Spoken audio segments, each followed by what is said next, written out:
Hello everyone, good morning सबैजनालाई। आज चाहिँ ड्युटी जाँदै छु लन्च हातमा बोकेर। अनि त्यहाँदेखिको चाहिँ आज चाहिँ मलाई चाहिँ नि बाटोमा आउँदा आउँदा यस्तो याद आयो कि मलाई चाहिँ आज चाहिँ बहिनीले चाहिँ नपर्खिकन तल रोड झरेको छ नि त। अनि त्यहाँदेखिको चाहिँ म चाहिँ सधैँ माथि पर्खिन्छु। अनि त्यहाँदेखिको चाहिँ त्यसलाई चाहिँ म चाहिँ नि यस्तो प्र्याङ्क गर्छु, यस्तो रिसाउँछु कि हेर्नुहोस् ल गाइस त्यसको रियाक्सन चाहिँ कस्तो चाहिँ हुँदो रहेछ। यहाँ बाटो यस्तो अप्ठ्यारो छ कि अनि त्यही भएर म चाहिँ अलिक ढिलो भएर आज त्यहाँदेखिको चाहिँ अब चाहिँ के गर्दो रहेछ हेर्छौँ ल रियाक्सन पनि।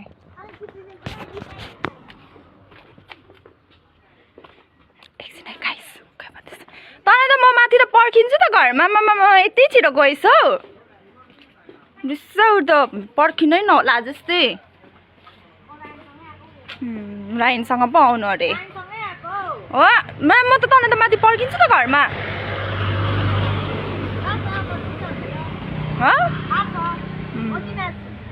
किन किन छिटो हिँडेको त? हिँड यहाँ स्कुल हेर्नु यहाँनिर प्रतिष्ठा त। म त पर्खिन्छु त होइन, म तँलाई पर्खिन्छु नि त। जसरी भए पनि माथि पर्खिन्छु, घरमा पनि पर्खिन्छ। नजोत् न राइन अगाडि आएर सेनानी राइन गयो भन्दै भन्यो नि, राइन यहाँसम्म गयो, त्यहाँदेखि गयो आफै। अनि तैँले त अन्त त्यहाँदेखि तल दोकानमा त सुरेखा दिदीलाई त के भनिस् अरे दा? अङ्कु सोध्न सुरेखा दिदीलाई भोलि आउँछ होला नि होइन। सुरेखा दिदीलाई के भनिस्? अङ्कुले त पुरा कराउँछ अनि देखिको के पो के भन्छ भन्दै भनिस् अरे त तैँले? साँच्ची हो पुरा कराउँछ भन्दै भन्यो अरे। सुन्नु आइज न, जाऊ प्रतिष्ठा जाऊ। ए प्रतिमा दि हेलो गुड मर्निङ भनिदिनु न, भन्नु न गुड मर्निङ भन्नु न। के बनाइदिनु न यसले? तैँले त्यसो भन्दै भनिस् अरे त। नजोत् न नजोत्, मलाई हिजोदेखि तँलाई सोधौँ भन्ने सोचिरहेको थिएँ होइन। तर तैँले चाहिँ म किन सोध्नु भनेर मात्रै नि मैले चाहिँ के भने भन्छ तैँले ल सोध भरै सोध न। अन्त अङ्कुले त खालि दोकानमा कराउँछ, जुत्ताको साइज भेटेन भने पनि कराउँछ भन्दै भनिस् अरे। बुझिस् तैँले एम पक्री तँ भन्दै भनिस् अरे त। अङ्कुको त बेहोरै छैन, बित्थामा काम गर्नु आएछु भन्दै भनिस् अरे त तैँले त। बुझिस् म तँलाई कति राम्रो गर्छु, बहिनी जस्तो गर्छु, तर तैँले मलाई चाहिँ कस्तो ट्रिट गर्दो रहेछस् क्या हो। मैले भ्लग गरौँ नगरौँ, मैले भ्लगै गरेको होइन। मैले रिल्स बनाउनुको लागि हो, रिल्स बनाउनु आँटेको। अब म भ्लग किन गर्नु, तँलाई किन उयो गरेको तैँले त्यो भनिस् अरे नि त। लु भन्दैन नि त अन्त ल गर न त अन्त गर। लु गरिहाल। अहिले कहिले दुधको दुध पानीको पानी छुट्याइहाल्नु ल छिटो।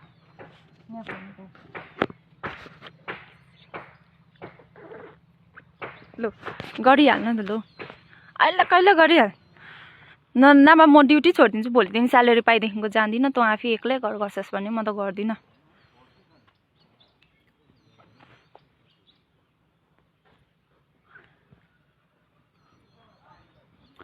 आफै घर म गर्दिनँ। साला साथी हुन्छ होला भनेर आफ्नै बहिनी सम्झेर आएँ कि लास्टमा चाहिँ।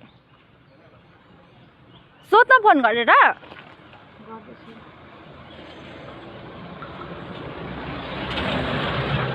यसो यहाँ बस, यहीँ सोध्न।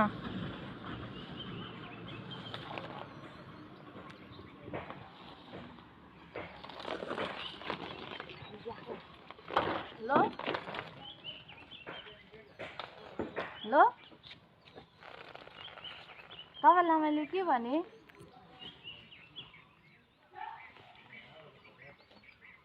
अङ्कुलले साइज उयो नपाउँदाखेरि कराउँछ भन्यो। अङ्कुलले साइज नपाउँदाखेरि कराउँछ भन्यो जुत्ता साइज नपाउँदा। यहाँ अङ्कुलले त्यही भन्दैछ त। मैले अरू के भने तपाईँलाई? अरू के भने तपाईँलाई मैले? लु भन्न त अब बुझिस् होइन।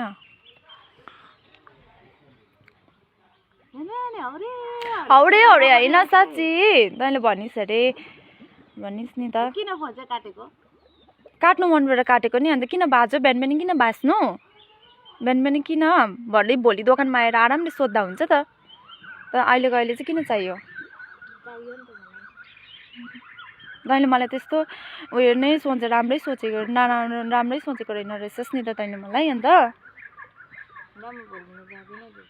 म पनि जान्दिनँ, दुवैजना नजाउँ। घरमै बसौँ।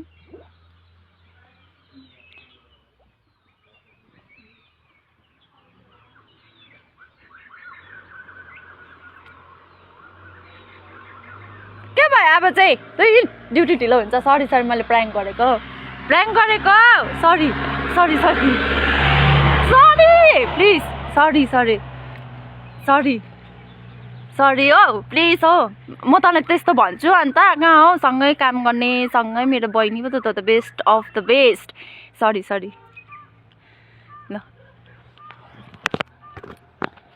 गाइस, मैले चाहिँ होइन त्यसै बहिनीलाई प्र्याङ्क गरेको थिएँ, बहिनीको रियाक्सन कस्तो हुन्छ भनेर। तर बहिनी बिचारा रोयो हो गाइस। यो पनि हो, हामीलाई पनि जानु ढिलो हुन्छ गाडी पाउनुको लागि। अनि bye bye guys, thank you so much for watching. यो प्र्याङ्क तपाईँहरूलाई मन पऱ्यो भने चाहिँ लाइक सेयर गरिदिनुहोस् होला। अनि बहिनीलाई पनि सरी नि त